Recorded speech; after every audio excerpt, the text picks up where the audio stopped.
I didn't go to Russia, of course, to promote Vladimir Putin. And if that was my purpose, I'd say so, because I'm not embarrassed. I went because I felt that most Americans, in whose name all of this is being done, don't really know what's happening, and they know nothing about the guy they're supposedly at war with, unofficially.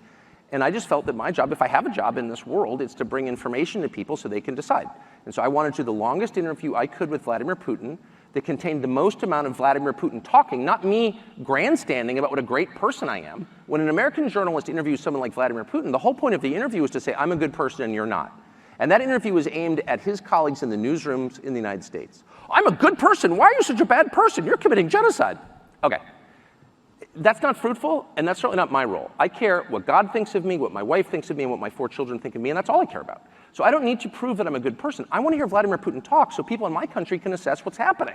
That's it. Media information in a free country is a counterbalance against entrenched power, and not just government power, but the economic power, business. It was in my country, constitutionally, it is designed to serve as a counterbalance to that.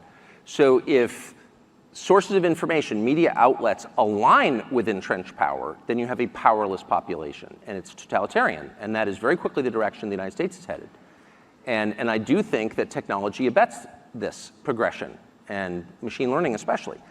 And so it's a perilous moment. If we're a democracy, purportedly, and a prerequisite for democracy is information so that the electorate can make up its mind and decide who to choose. And so if you don't have access to information, you don't have democracy. And we're in this sort of weird spiral where our leaders lecture us ever more about democracy and how sacred it is, even as they choke it off, choke it to death.